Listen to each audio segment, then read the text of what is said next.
En este video vamos a estar hablando sobre las capas germinales y sus derivados. Mi grupo está conformado por Diego Muñoz y mi persona Alison Márquez. El periodo embrionario tiene lugar entre la tercera y octava semana de desarrollo. Y en este periodo lo que va a ocurrir es la organogénesis, el cual es un proceso en el que se van a formar las tres capas germinales, ectodermo, mesodermo y endodermo, que van a dar origen a los distintos tejidos y órganos específicos. Al final de este periodo embrionario, los principales sistemas ya se habrán establecido, lo cual determinará las características externas principales del organismo y que podrán reconocerse al final del segundo mes. Hablaremos de los derivados de la capa germinal ectodérmica. Al inicio de la tercera semana del desarrollo, podemos observar cómo la capa germinal ectodérmica tiene la configuración de un disco en el cual nos podemos fijar que su extremo cefálico va a ser más ancho que el caudal. También nos podemos dar cuenta de algunos aspectos importantes, como que el desarrollo de la notocorda y el mesodermo precordal van a producir que el ectodermo supradyacente se engrose y constituya una placa neural, la cual podemos ver en las imágenes, y las células de esta placa formarán el neuroectodermo, lo cual su inducción representará el evento inicial en el proceso de la neurulación, de la cual hablaremos más adelante. El proceso de inducción a la placa neural va a estar dado por la ventralización del ectodermo y el mesodermo. Y este proceso a su vez va a estar a cargo de la inducción de la señalización mediada por el factor de crecimiento de los fibroblastos, junto con la inhibición de una proteína llamada morfogenética ósea 4 y con un miembro de la familia del factor de crecimiento transformante beta. Estos, como ya dije, van a ser los responsables de la ventralización del ectodermo y mesodermo, que posteriormente darán lugar a la placa neural. Ahora, el proceso de neurulación es en el cual la placa neural va a pasar a formar el tubo neural, el cual será el precursor para el sistema nervioso. El evento más clave en este proceso consiste en el alargamiento de la placa neural y el eje corporal por el fenómeno de extensión convergente, o también llamado conversión y extensión. Aquí lo que ocurre es un desplazamiento lateral a medial de las células en el plano del ectodermo y el mesodermo, como podemos ver en las imágenes. Va a pasar de una placa a un pliegue neural, posteriormente a un surco, luego a una cresta y finalmente va a formar el tubo neural. Al momento de la formación del tubo neural, vamos a encontrar unas células presentes en la cresta neural, que al momento en el que estos pliegues neurales se comienzan a elevar y fusionar, estas células del neuroectodermo van a comenzar a separarse de sus células vecinas.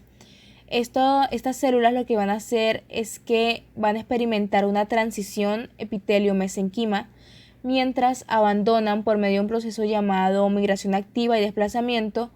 Ellas van a abandonar el neuroectodermo para ingresar al mesodermo subyacente y poder seguir con el proceso de formación. Ahora en este cuadro podemos señalar todos los derivados de esta cresta neural.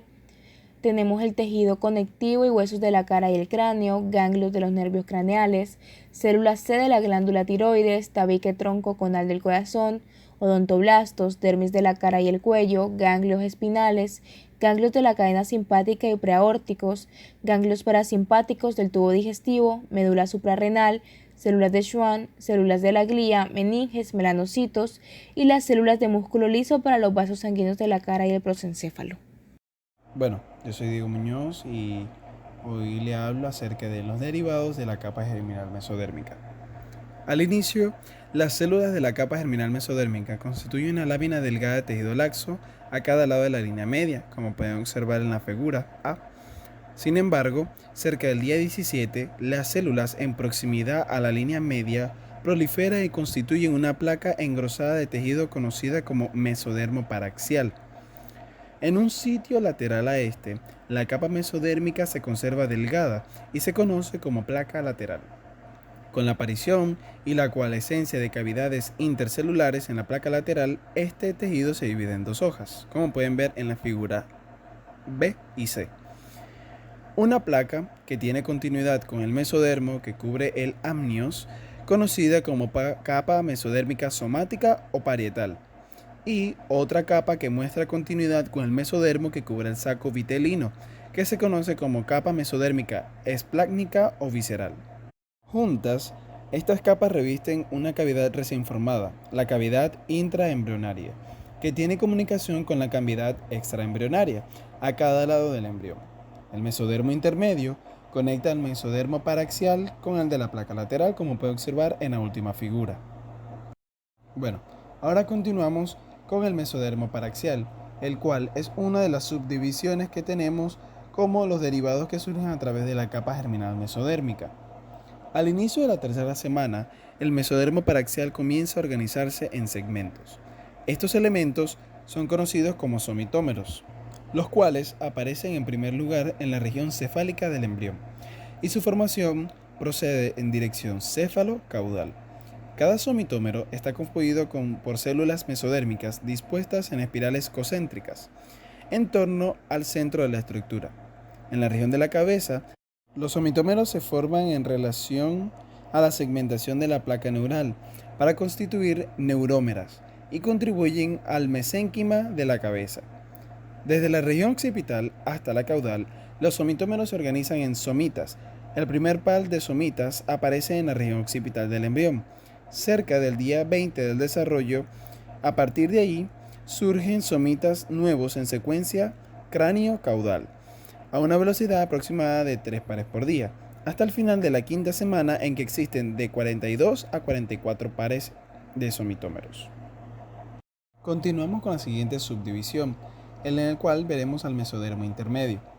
El mesodermo intermedio es el que conecta temporalmente al mesodermo paraxial con la placa lateral. Se diferencia en las estructuras urogenitales. En las regiones cervical y torácica superior, da origen a cúmulos de células segmentarias, los cuales serán los futuros nefrotomas, mientras que en sentido caudal forma una masa no segmentada de tejido, el cordón nefrógeno. Las unidades excretoras del sistema urinario y las gónadas también se originan a partir de este mesodermo intermedio, que muestra segmentación solo en algunas regiones. Continuamos con el siguiente subgrupo o subdivisión del mesodermo, el cual será el mesodermo de la placa lateral. Este mesodermo se divide en dos capas, parietal y visceral, los cuales revisten la cavidad intraembrionaria y rodean los órganos respectivamente. El mesodermo de la capa parietal, en unión con el ectodermo supraadyacente, crea los pliegues de la pared lateral del cuerpo. Estos pliegues, junto con los de la cabeza y los de la cola, cierran la pared ventral del cuerpo. La capa parietal del mesodermo de la placa lateral forma entonces la dermis de la piel de la pared del cuerpo y las extremidades, los huesos y el tejido conectivo de las extremidades, así como el esternón. Además, las células precursoras del esclerotoma y del músculo migran hacia el interior de la capa parietal del mesodermo de la placa lateral para constituir los cartílagos costales, los músculos de las extremidades y la mayor parte de los músculos de la pared del cuerpo. Finalmente, la capa visceral del mesodermo de la placa lateral, junto con el endodermo embrionario, integran la pared del tubo intestinal. Así como vemos que las células mesodérmicas de la capa parietal que rodea la cavidad extraembrionaria forman membranas delgadas, las membranas mesoteliales o membranas serosas, que cubrirían las cavidades peritoneal, pleural y pericárdea, y secretarán un líquido seroso. Finalmente, las células mesodérmicas de la capa parietal dan origen a una membrana serosa delgada en torno a cada órgano. Finalmente, llegamos al último subgrupo de los derivados de la capa germinal mesodérmica, sangre y vasos sanguíneos, en el cual las células hemáticas y los vasos sanguíneos se van a originar a partir del mesodermo. Estos se forman mediante dos mecanismos esenciales. El primero, conocido como vasculogénesis, que es la formación de los vasos a partir de islotes sanguíneos, y la angiogénesis, que a diferencia del anterior, implica la gemación a partir de vasos sanguíneos ya existentes. Los primeros islotes sanguíneos aparecen en el mesodermo rodeando la pared del saco vitelino a la tercera semana de desarrollo, y poco después en el mesodermo de la placa lateral y otras regiones. Estos islotes derivan de células mesodérmicas que son inducidas para producir hemangioblastos, un precursor común en la formación de vasos sanguíneos y células hemáticas. Si bien las primeras células hemáticas se originan en islotes sanguíneos, en la pared del saco vitelino, esta población es transitoria. Células troncales hematopoyéticas definitivas derivan del mesodermo que circula la aorta, en un sitio cercano al riñón mesonéfrico, en desarrollo, y se denominan región aortogonadomesonéfrica. Estas células colonizan el hígado, que se convierte en el órgano hematopoyético principal del embrión y el feto desde cerca del segundo hasta el séptimo mes de desarrollo. Las células troncales provienen del hígado, colonizan la médula ósea, el tejido hematopoyético definitivo, durante el séptimo mes de gestación.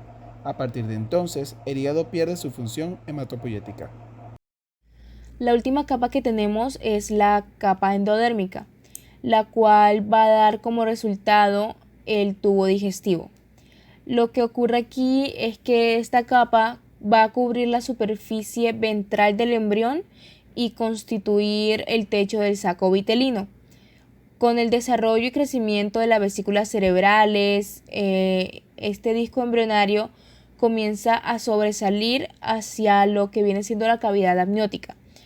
En este momento, la elongación que se encuentra en el tubo neural va a llevar al embrión a flexionarse y este va a adoptar la típica posición fetal, al tiempo que las regiones, o también llamados pliegues cefálico y caudal, se van a comenzar a desplazar hacia una dirección ventral. En conclusión, el periodo embrionario, como se mencionó al principio, va a tener lugar entre la tercera y octava semana del desarrollo. En este se van a dar las tres capas germinales: ectodermo, mesodermo y endodermo, las cuales van a dar origen a sus respectivos tejidos y sistemas orgánicos. Como resultado de la formación de los órganos, se van a establecer las características principales del organismo o del cuerpo. La capa germinal ectodérmica generará los órganos y las estructuras que mantienen el contacto con el mundo exterior. Estos son el sistema nervioso central, sistema nervioso periférico, epitelio sensorial de los oídos, la nariz y los ojos, la piel, incluidos el cabello y las uñas, las glándulas hipófisis, mamarias, sudoríparas y el esmalte dental. En estas tablas podemos ver de manera resumida y condensada todas aquellas estructuras que van a derivar de cada una de las capas germinales. Primero tenemos el ectodermo, el cual se va a subdividir en ectodermo superficial y neuroectodermo, que a su vez se divide en el tubo neural y la cresta neural. Y podemos ver cada uno de los sistemas y de las estructuras que se van a estar derivando a partir de cada uno de estas capas. También tenemos la capa germinal del mesodermo, que se va a subdividir en mesodermo paraxial, mesodermo intermedio y mesodermo lateral. Y por algunos autores también es mencionada una cuarta división, que sería el mesodermo de la cabeza. Y por último tenemos la capa del endodermo, el cual no tiene ninguna subdivisión y se encarga de las estructuras que se pueden ver en la tabla.